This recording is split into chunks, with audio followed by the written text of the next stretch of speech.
The following is a Barrett Sports Media production.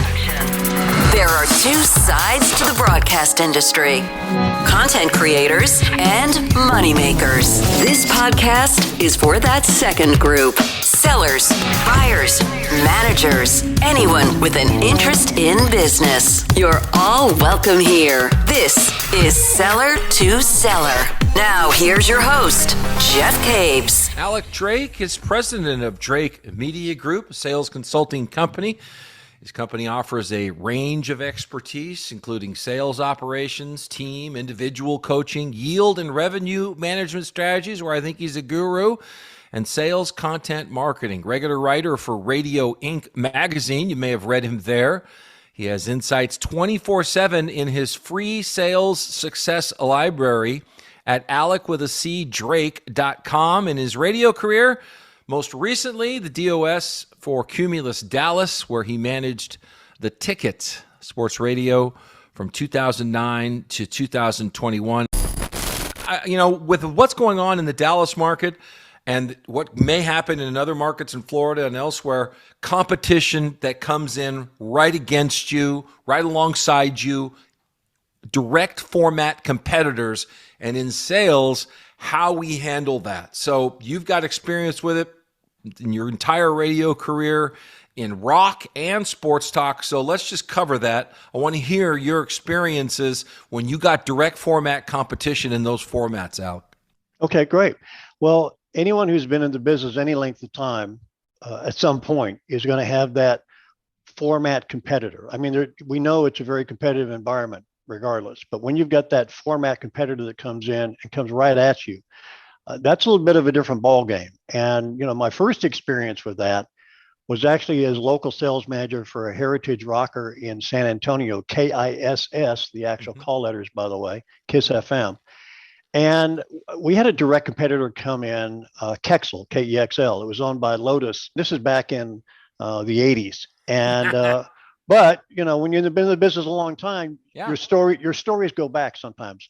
And so when the Spring Arbitron book came out, we lost half our numbers in one book.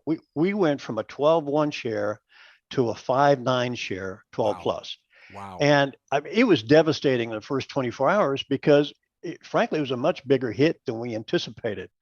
So part of this was the fact that KISS kind of opened themselves up. I mean, musically, they were pretty broad. They were playing James Taylor all the way to Judas Priest. And so the competitor saw that, came in and said, hey, we're going to punch a hole in them. And they sure did. So in the 1824 core male listener, I mean, that's what they really came in and took away from us. So after that happened in the spring of 83, it took KISS and us all the way to the fall of 84. Remember, again, a 2-book market. The fall of 84, we beat them with a 7-1 share. And I bring that up because we'd had a 12.1. Right. So even though you regain your dominance, so to speak, and you get back maybe to a number one position in your format, you've still got fragmentation now that wasn't there before. So what about the rate strategy? You're there with a 12. Here comes the big competitor. They cut your book in half, your ratings in half. You get back the lead, but not by much. So how do you manage that rate-wise with clients? First of all, what you learn is, how to pivot and how to use terms and conditions to navigate your customer relationships. If you've been a heritage station, if you've been in the market quite a while, and you don't build up a dominant position overnight, that takes sometimes years, because there's plenty of radio stations around who've been there a while. So you've got to come and create your dominance, create your heritage position. And when you do, you're promoting value on a constant basis. If you're number one in the market, you're in a premium position. And with that premium position also comes premium pricing. And you can't just immediately say, okay, I'm going to just drop down to whatever level I have to get the business. You've got to understand your value and be confident about it. And then what do you do when the book comes out? And I don't care if it's in 1983 or 2023, Alec. Book comes out, you got cut in half. What's the sales strategy then? Well, what you do is you get proactive. You get into conversations with all of your clients. In this particular case, we were blindsided a little bit by how much damage was done. But he was already aware that there was a format competitor out there. So there'd already been kind of preliminary conversations, and it Mm-hmm. was kind of like, let's wait and see. And, we're established, and, there's somebody new, and there's a shiny new object. Okay. But, we're working for you. You've worked with us. You know us, you know. And when they launched, of course, the other thing they did is they went commercial free for the first 30 days anyway. Wow, wow. Okay, let's get over to sports. And I know in the Dallas market there had been three stations before, and you're familiar with that. Yes, and versus my musical experience with Kiss, which was kind of head on and almost, shall I say, one and done. Hmm. The sports experience was much more complicated, especially with three stations. I became the GSM for the ticket in March of 2009, as you mentioned. And remember, KESN 103.3, the ESPN affiliate, had been in the market for quite a while when I got involved with the ticket. Randy Galloway was doing the morning show and was fairly successful. But and then he retired in 2013. But they had the Mavericks on ESPN, so they had play-by-play. And then later in 2011, ESPN, they picked up the Rangers. Hmm. Uh, and then the ticket, had been successful, had been dominant. It was growing from the ground up. It was literally guerrilla marketing and street level exposure and building that listener 1P1 at a time that got that station to the dominant position it did. And the other thing to remember too is that the ticket had the Cowboys from 2006 to 2009.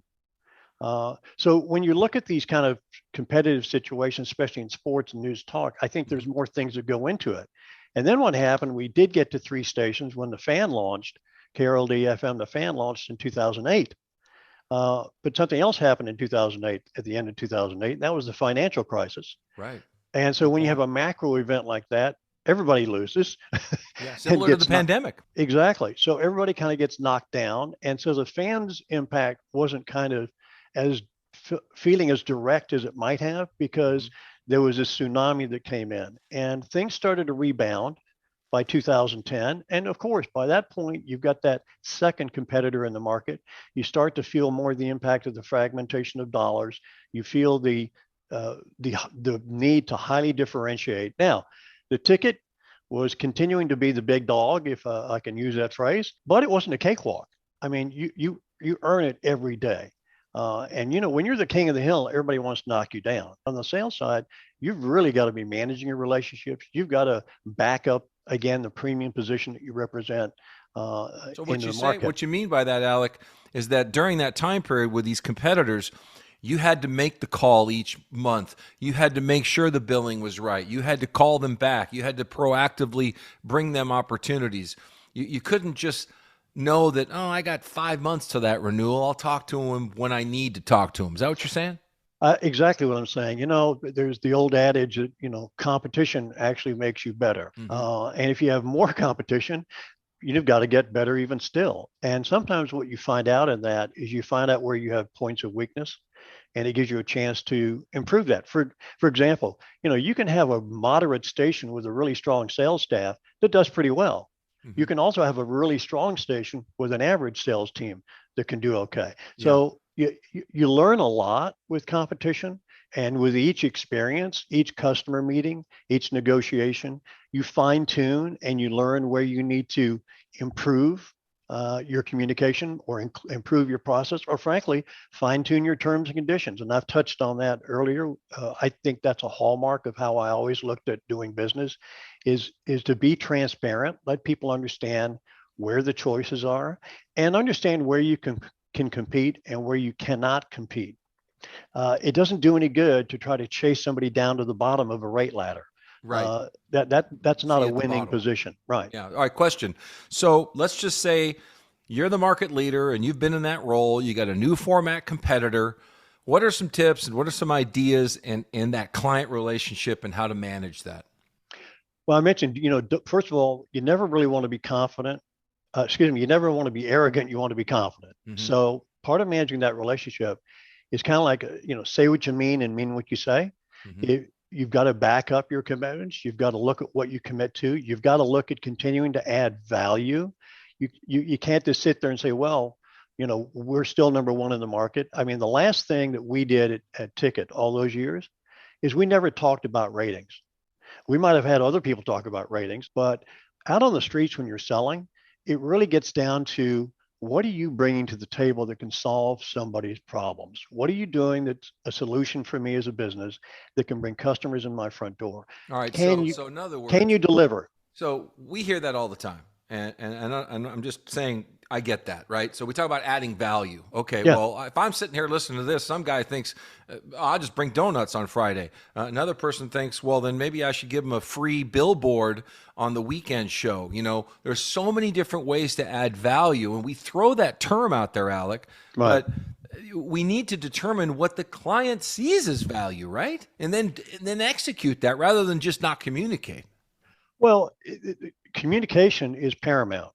And that means that when you're doing your discovery calls, you've got to be better than you've ever been at doing a CNA and getting in there with the client.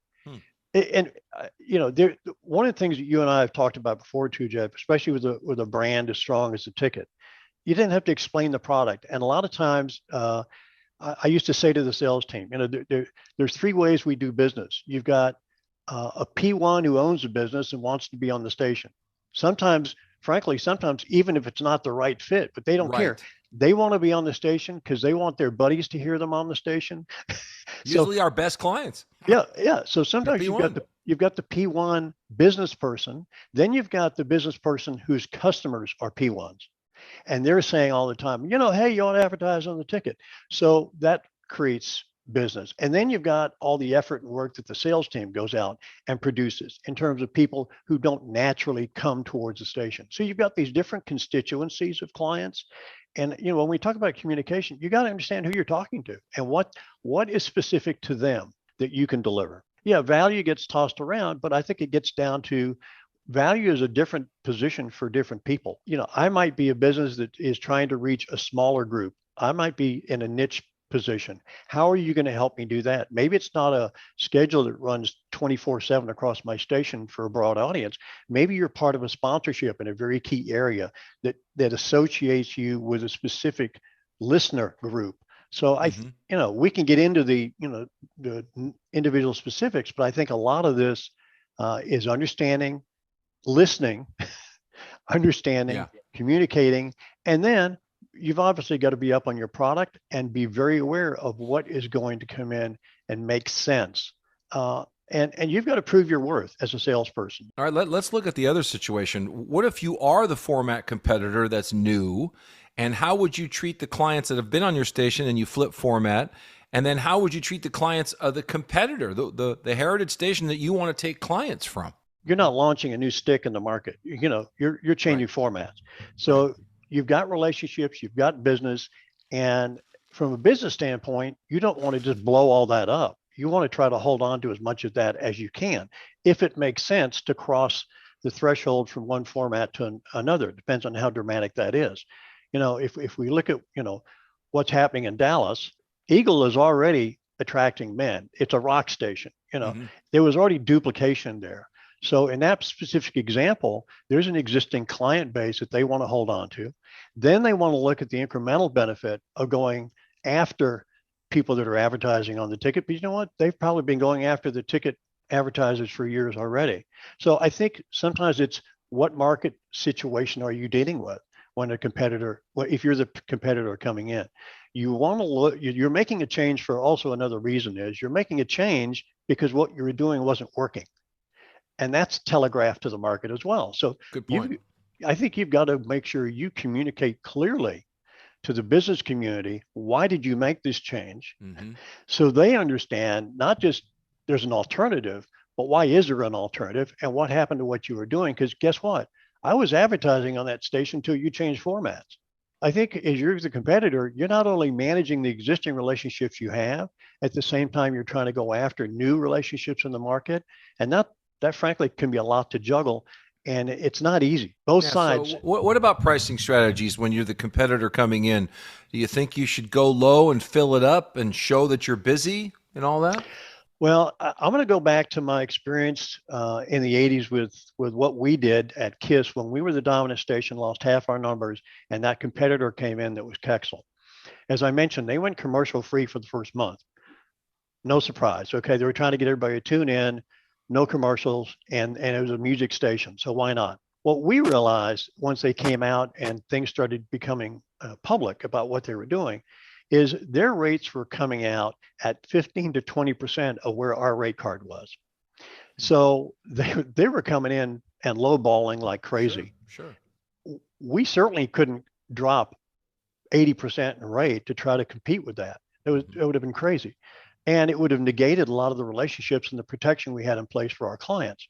So what we realized is let's help them sell out that station. And so we made sure all of our clients knew, hey, you know what, you're going to hear about it anyway. By the way, what we're understanding is their rates are 15, 20% of what our rates are at the moment. Now you've got an agreement with us. We've got a relationship. You've got an endorsement with our afternoon show. We've got all these things that are working great for you. Mm-hmm. But you know what? You might want to take advantage of that. And if you have some additional funds, obviously you have a commitment with us, but if you've got some additional funds, you might want to go in there and take advantage of the buzz of the initial launch and get some attention for that. And it might be good for you. So one, you're now helping them actually buy the competitor. Don't fight it. If you fight it, you're just going to look insecure and you're going to look like you don't know what you're talking about. Okay. You talk about it from a business standpoint. Now, here's what happened. Kexel didn't realize that they were going to sell out very quickly. And all of a sudden, they went from commercial free in that first month to being sold out in the next month. And then they were in a position where they had to raise rates much more quickly than they had anticipated. And they couldn't take on any more business. So we kind of intentionally sold them out. It slowed them down. It kind of stalled them with their strategy in terms of sales. We weren't defensive. We kind of got a little bit offensive on the offense in terms of promoting them because we figured people are going to buy them anyway. And they're low ball rates. Yeah. Yeah. So that's one strategy that we took. And then lastly, I'll say this, being the dominant station at the time, we had clients that came to us and said, hey, you lost half your numbers. You need to cut my rates in half. We said, well, we're not going to do that because we have an agreement that we entered into. And, we have an annual agreement with you. You've got an endorsement here. Now, you can cancel that agreement. One thing we have to say is you'll never have an agreement with us again because what would an agreement mean at that point? We can look at how we're working together. And when this agreement is up for renewal, we certainly will take in consideration the fact that you honored your agreement and we will respond to that, no question. And in the meantime, we're going to do other things to try to help you with your business. But we feel like what really matters is how many people are coming through the front door and saying, I heard your commercial on KISS. Right. Put it back on that. All right. Yeah. Quickly, Alec, another situation. What if you're number 2 in the sports format and the competition comes in? We talked about what number 1 should do. We talked about what the new competitor should do. But what about number 2? What do they do? Well, if we're kind of talking back again about sports, if you're number 2 in the market and you've got a competitor coming in, the last thing you want to do is become number 3. Part of what goes into this equation is, what is your play-by-play? What is your show lineup? Everybody has their core listeners, their P1s, right? So you're not going to lose that. I would suggest one of the things you do as number 2 is maybe you go from thinking as a competitor to now thinking as a follower. It's a little bit in pricing, Jeff, as an example. You've got the price leader, the price follower, and the price cutter. It usually can be a third, and a third. Top third of the market's leading, the middle of the pack's kind of following. They're just looking for signals. And then the bottom, they're just going to be price cutting all the time. So be strategic about it. And look at how does the leader respond to this new format competitor coming in and follow their lead. It's kind of like the enemy of my enemy is my friend. Yeah. So just kind of, if they're at $100, you want to stay at maybe $85 or wherever you have been, just hug up. If they go down to 90, well, maybe you want to go down to 75 or whatever the ratio is. Absolutely, from a pricing standpoint, and also look at what they're doing in terms of added value and other things, and learn from them because they have the most to lose as the leader. And I think you can take some cues from that. And usually, if you're the 2 established stations in the market anyway, you know each other pretty well. Yeah. Okay. Lastly, do you think just looking at the sales piece, is it better to have three people in the same format? I would say right now that in Dallas, that the Ticket and the Fan would say, no, we don't need three. There has been three stations in the past, and Ticket was the dominant station, and then you had the other two. Mm-hmm. And there was a moment there where Fan kind of got up pretty good and made a pretty good run at Ticket and actually beat them in a couple of demos and a couple of day parts, Mm-hmm. So you can have a moment where you do pretty good, but basically over all the years, if you look at it, Ticket has been the stronghold for the format. And Fan has got a good station too. They've established themselves. Like I said, they've been around since 2008. So what's interesting is in this case, you've got a third station coming in that's also got a pretty good shot because they've got established personalities coming on the station. They're going to, make a pretty good run. I would say there's going to be the buzz that's going to happen in the beginning. Mm-hmm. And then let's see what sustains. What does the longer term game look like? And I think, especially in Dallas Fort Worth, you've got room for three stations because we've had three stations before. There is going to be fragmentation. And let's say you're not in Dallas. Let's say you're in any market USA. Sure. And you've got two CHRs competing and a third CHR comes in. You know what? That's a tough putt. Like I said, just because you come in, especially today, I mean, it's different than it was back in the 80s when we got a competitor, Right. Radio is not radio anymore. It's audio. It's distributed on so many different platforms. It's multidimensional. So I think when a competitor comes in, it means a lot of different things today than it used to. But getting back to clients for a minute too, I would say the key thing is it's about trust. When you talk about agreements, you're talking about trust between your clients and yourself. And no matter what the competition is doing, you've got to look at your relationships and making sure you've built trust with your clients. Excellent. It's always good. Alec, thank you so much for joining us here. Appreciate that. Well, Jeff, you're welcome. The only thing that I don't like about these podcasts sometimes is we have so much content and we run out of time. But well, that's maybe AlecDrake.com. You get the Sales Success Library for free, True. Right? Well, I appreciate the invitation. So it's Alec with a C, AlecDrake.com. And hey, please review, subscribe to Seller to Seller. Pass this along to your friends. That's how we grow it. You can email me, jeffks54@gmail.com with interview requests. More people like Alec. Check BarrettSportsMedia.com for weekly sales columns and past pods. I will talk to you all next week. Thank you for listening to Seller to Seller with Jeff Caves. Each episode is available on iTunes, Spotify, Amazon, the iHeart app, and most podcasting platforms. To stay in touch with Jeff, follow him on Twitter @Jeff Caves and read his sales columns on BarrettSportsMedia.com.